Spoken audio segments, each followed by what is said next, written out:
찬양을 드립니다. 나의 예수 온 맘 다해 사랑해요.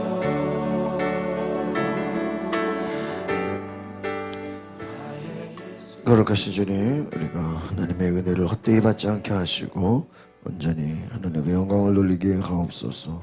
예수 그리스도 이름으로 기도합나이다. 아멘. 오늘 은혜로 거하는 땅에서 의를 내세우면 안 됩니다 라는 제목입니다. 오늘 말씀을 통해서 우리가 깨달을 수 있는 것은 하나님의 은혜 앞에서 우리의 공로, 우리의 의는 아무것도 없다라는 것입니다. 하나님께서 행하시는 일에 있어서 사람의 의가 무슨 필요가 있겠습니까?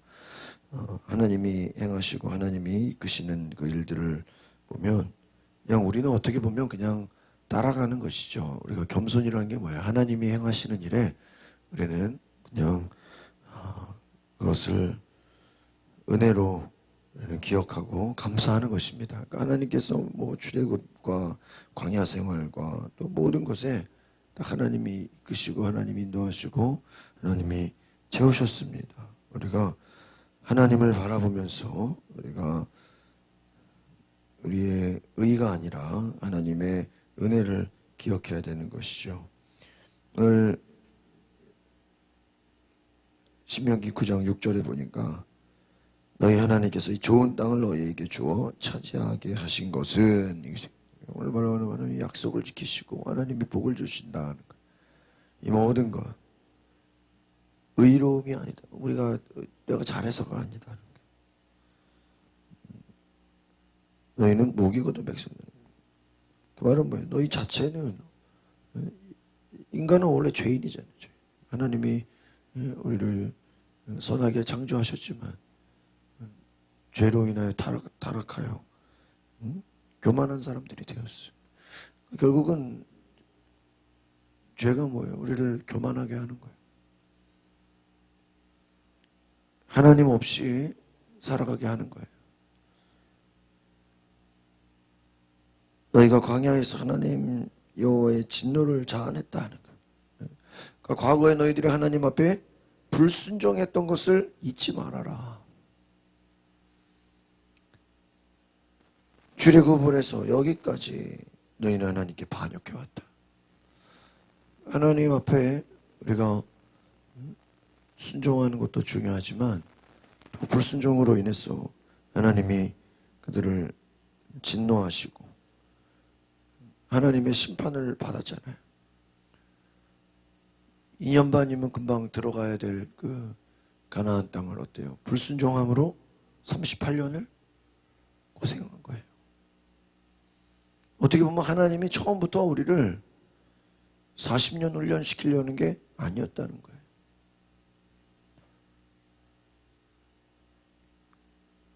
순종하지 않았기 때문에, 거역했기 때문에. 그 때라는 게 있어요. 타이밍. 뭔가 일을 저질러야 될 때는요, 일을 저질러야 돼요. 저질러야 될 때 저지르지 않고 가만히 있다가는요, 어려움을 당해요. 그래서 교회도 목사님들 얘기를 들어보면 교회가 부흥하고 교회가 막 뭔가 확장될 때는 그 일을 저질러야 된다는 거예요. 근데 그때 일을 저지르지 않으면 그 막 열기와 분위기가 이제는 막 다운이 되고 오히려 교회가 쇠퇴하게 된다는 거예요. 반대로 일을 저지르지 않아야 될 때는 저지르지 않아야죠. 하나님께 물어보지 않고 사람의 욕심으로 저지르지 않아야 되는 걸 저지르게 되면 또 어려움을 당하게 돼요. 이걸 보니까 너희는 여호와께 반역해왔다. 하나님께 반역했다는 게 뭐예요? 하나님과 같이 가지 않은 거예요. 하나님의 뜻을 거역한 거예요. 하나님의 진노를 일으키고 하나님께서 멸망시키실 만큼, 이게 지금 그거잖아요. 가나안에 들어가라 그랬는데 들어가요, 못 들어가요?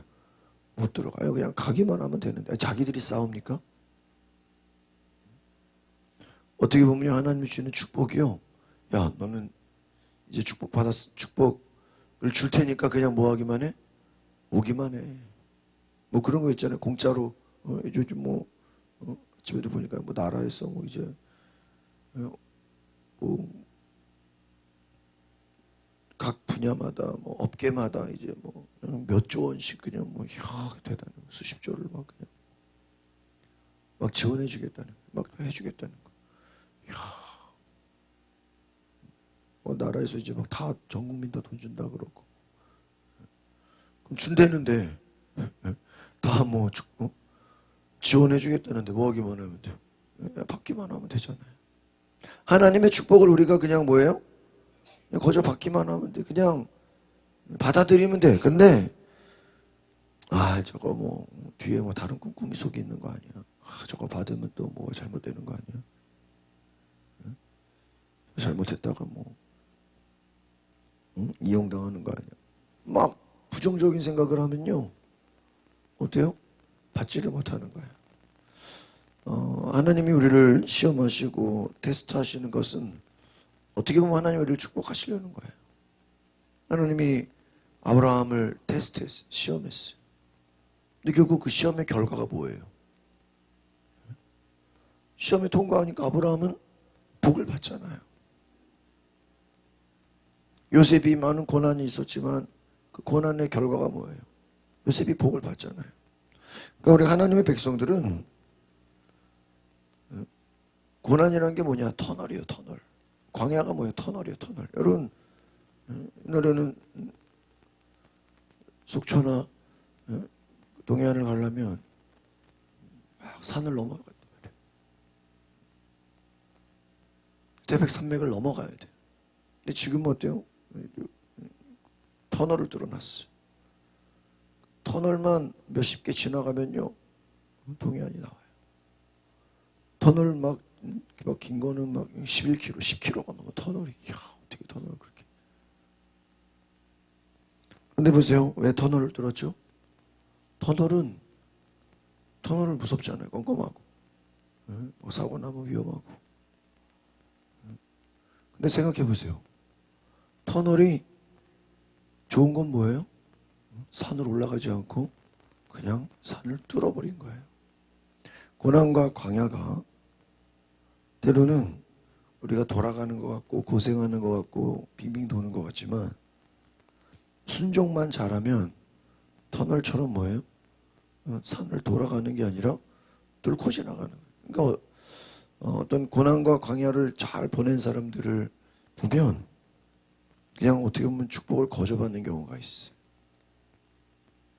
우리가 하나님의 축복이 그냥 되어지기 전에 하나님이 광야와 고난의 시간들을 주십니다.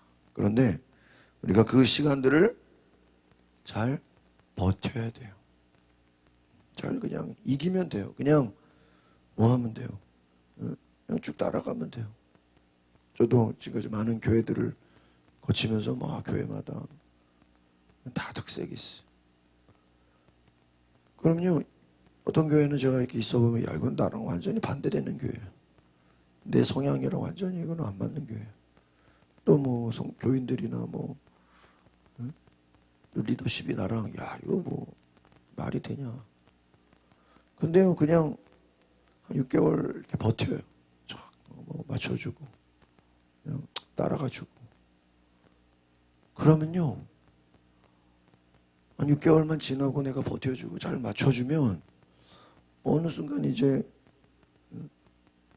웬만한 어려움은 다 지나가고 그때부터는 이제 막 리더십이 나한테 오게 되고 또 막 생각하지 못한 일들이 막 일어나게 되고요. 어려운 시기를 좀 보내니까요. 그때부터는 이제 막 완전 반전이 되는 걸 제가 많이 봤어요. 나중에는 한 몇 년이 지나면요, 이 역전이 돼 있어, 분위기가. 뭐예요? 어려운 시기를 이기니까, 고난을 이기니까 그때부터는 이제 뭐 어려움이 없는 거예요. 우리가 하나님이 주시는 그 광야에 우리가 겸손해. 그러니까 광야의 훈련은 뭐예요? 결국은 겸손의 훈련이에요. 낮아지는 거예요. 여러분, 우리가 낮아지고 겸손하고 하나님 앞에 엎드리면 뭐 겁날 게 없습니다. 뭐가 문제겠어요? 하나님이 갚아주시는데. 우리가 겸손하지 못한 이유가 뭐예요? 이거 내가 뭐 사람들한테 무시당하는 거 아니냐? 내가 뭐 약해 보이는 거 아니냐? 그렇지 않습니다. 하나님께서 보상해 주신다. 하나님의 뜻에 순종하고 겸손한 것에 대해서 하나님이 보상해 주신다. 문제는 뭐야? 너희의 의로움이 아니라 네가 잘해서가 아니라는 거야. 5절에 보니까 너희가 그 땅을 차지하게 되는 것은 너희가 의로워서가 아니다. 너희가 정직해서가 아니다. 이 민족들이 사악하다. 하나님이 백성들이 가나안 땅에 들어간 것은 그 땅의 백성들이 어때요? 죄가 많아, 사악해, 우상숭배가 많아. 그래서 너희 앞에서 그들을 쫓아내시는 거예요. 그러니까 하나님이 이방 민족들을 뭐 하시는 거예요? 그들의 죄악으로 그들을 심판하죠. 니들이 잘해서 여기 들어가는 게 아니라 악한 자들 하나님 뭐 한 거예요? 심판하시는 거예요. 또 지금 너희들이 잘해서 여기 들어가는 게 아니야. 너희 조상들 아브라함, 이삭, 야곱, 너희 부모, 형제, 너희 아버지, 할아버지, 너희 조상들이 대대로 하나님 앞에 순종하고 하나님 앞에 간구하고 기도한 것을 뭐예요? 자녀들은, 후손들은 그냥 거저받는 거예요. 여러분, 우리가 여기서 나오지만은 이삭은요 특별히 뭐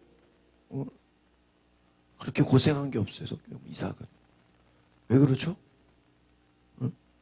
그냥 어릴 때 이미 너무 센 걸 통과해서 아버지가 죽이려고 그랬잖아. 그렇죠? 모리아 산을 올라가는 그냥 이삭은요 그냥 어린 나이에 모리아 산 올라가는 걸로요 끝났어. 그냥 한 번에. 그냥 너무 센 걸로요 그냥 한 번에 끝났어. 그리고 아버지가 아브라함이 순종하고 하나님 앞에 순종한 축복을요 이삭은요 어때요? 그냥 받아요.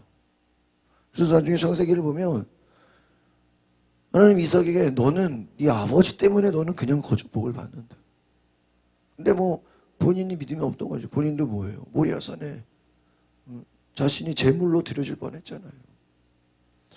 이삭은요 그 제물로 드려질 뻔한 사건으로 인해서요 아브라함만 복을 받는 게 아니라 이삭도 복을 받아요. 더 이상 이삭에게 뭐 고난이 없어요.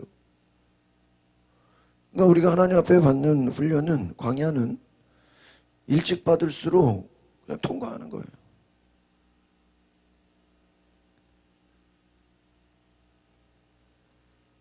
조상들의 믿음의 선배들의 그 축복이 자손 대대로 후세들에게 뭐예요? 거저주는 거예요. 그러니까 너희들이 네가 잘해서 받는 게 아니다. 거저받는 것이다. 은혜가 뭐예요? 거저받는 거예요.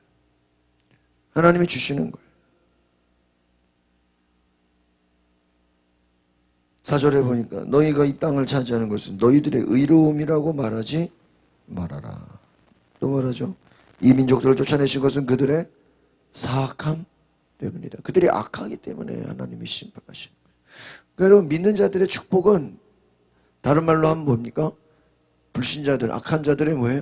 심판의 결과일 수 있어요.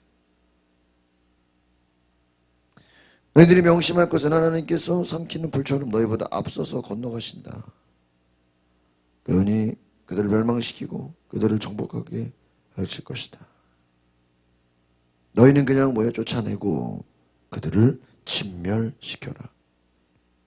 신명기 핵심이 나왔습니다. 오늘 3절에 보니까 너희보다 앞서서 건너가신다.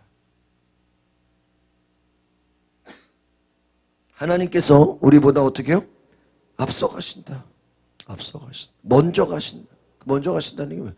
하나님 이미 다 일을 이루신다는 거예요. 다 일을 행하신다. 그냥 너희들은 뭐예요? 그냥 따라가기만 해. 순종하기만 해. 그냥 가서 하나님이 다 전쟁에 이겨놓을 테니까 너는 뭐 하기만 해? 진멸시켜 쫓아내. 뒷정리만 해. 뭐가 어려울 게 있어? 하나님 정확하게 말씀해. 너희들이 들어갈 그 가나안 땅은 그들의 민족은 너희들보다 훨씬 강해. 훨씬 커. 인간적인 눈으로 보면 게임이 안 돼. 싸울 대상이 안 돼. 1절에 보니까 요단강을 건너 너희보다 크고 힘이 세다. 하나님이 말하시는 거예요. 너희보다 크고 힘이 세다. 커다란 성벽. 너희들이 빼앗을 것이다. 이 말이 됩니까? 하나님이 도우시지 않으면 이런 일들은 일어날 수가 없는 거예요. 하나님이 말씀하잖아요. 너희보다 크고 힘이 세다. 성벽이 있다. 하나님이 보시기에도 인간적인 눈으로 보기에도 싸울 대상이 안 돼요. 힘으로 싸운다면 이길 수가 없어요. 그런데 뭐라 그래요? 너희가 명심해라. 하나님께서 불처럼 앞서가신다. 그들을 멸망시킨다. 그들을 정복하실 것이다. 하나님이 정복한대요. 하나님이 멸망시키신대. 하나님이 앞서가신대. 생각해보세요. 하나님이 일을 이루시는데 하나님이 모든 것을 하시는데 그냥 뭐예요? 따라오기만 하래요. 순종이 뭐예요? 주님이 행하시는 일에 우리가 뭐 하는 거예요?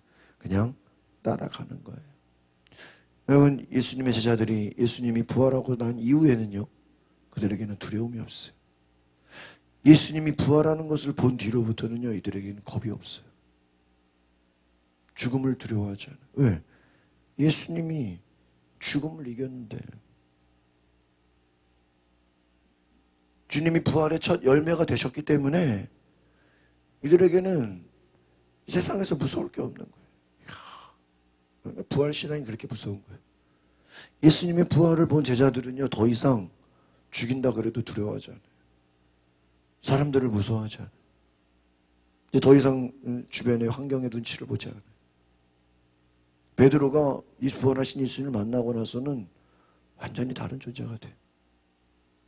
또 그들이 성령을 받고 나서 하나님의 감동하심으로, 하나님의 역사하심으로 모든 일들이 막 그냥 불같이 그냥 벌어져요. 막 그냥 무섭게 일어나요. 왜 그렇죠? 하나님이 앞서 행하시는 걸 뭐 한 거예요? 경험한 거예요. 경험한 거예요. 하나님이 막 일을 이루시는 걸 보는 거예요. 보는 거예요. 저는 그런 생각이 들어요. 올해 2020년이 우리가 새해를 준비하면서 막 그냥 숫자가 뭐 2020 굉장히 막 기대하고 막 그렇지만 한 달이 못 가서 1월 20일부터 뭐 전염병이 돌면서 완전히 막 어둠의 광야의 길을 통과하지 않습니까? 한 발표해 보면 이거 백신 안 나오면 가을 겨울에 또 온다는 거예요. 그럼 뭐 1년 내내 마스크 쓰다가 다 보냅니까?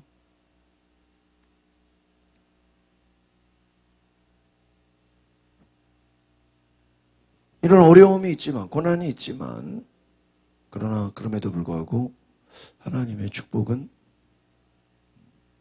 반드시 있다는 거예요. 저는 그런 생각이 들어요. 기다려주신 마음에 이런 전염병과 막 사람들이 두려움이 오고 막 그냥 오히려 사람들의 마음에 이제는 이제 인간의 힘이 강하기 부족하다라는 그 생각 속에서 이제는 하나님을 바라보게 해야 된다. 오히려 이 전염병의 위기를 적극적으로 우리가 대응하고 싸우고 이기는 교회들과 그렇지 않고 그냥 거기에 파묻혀버리는 교회, 아마 두 가지로 나누게 될 것이다. 이것을 이기고 극복하고 오히려 여기에 더 강력하게 하나님의 역사를 드러내는 교회가 있고, 그냥 뭐 환경이 안 좋으니까, 시대가 안 좋으니까 지금 뭐 주변에서 교회를 바라보는 시선이 안 좋아. 그냥 그 부정적인 생각 속에 사로잡혀서 뭐 전도도 안 하고 뭐 신방도 안 하고 뭐 예배도 안 드리고 그냥 모든 게 뭐 안 하는 쪽으로 적극적인 교회와 이제 소극적인 교회로 나눠지게 될 것이다. 그러나 그 결과는 반드시 나타나게 될 것이다. 우리가 믿음이 마찬가지입니다. 하나님 앞에서 우리가 순종하는 것과 순종하지 않은 사람들 결과가 확실히 달라집니다. 겸손한 자와 교만한 자, 시편의 말씀처럼 의로운 자, 악한 자 완전히 나눠지게 돼 있어요. 지금 당장은 모릅니다. 그러나 시간이 가면 교회도 마찬가지예요. 하나님의 힘으로 순종하는 교회와 그렇지 않은 교회 나눠지게 될 것이다. 하나님이 새 일을 이루실 줄 믿습니다. 기도하겠습니다. 거룩하신 주님, 우리가 알지 못하는 것을 하나님은 준비하시고 이루시고 하나님께서 계획하시고 모든 일을 이루시는 줄 믿습니다. 우리가 사람을 의지하지 않게 하시고 세상을 따라가지 않게 하시고 하나님 우리가 하나님 보시기에 교만한 길로 가지 않게 하시고 불순종의 길로 가지 않게 하시고 유혹에 빠지지 않도록 주님께서 함께하여 주시옵소서. 성령께서 역사하여 주시옵소서. 우리 가운데 주의 은혜로 충만케 하옵소서. 예수 그리스도 이름으로 기도하옵나이다. 아멘.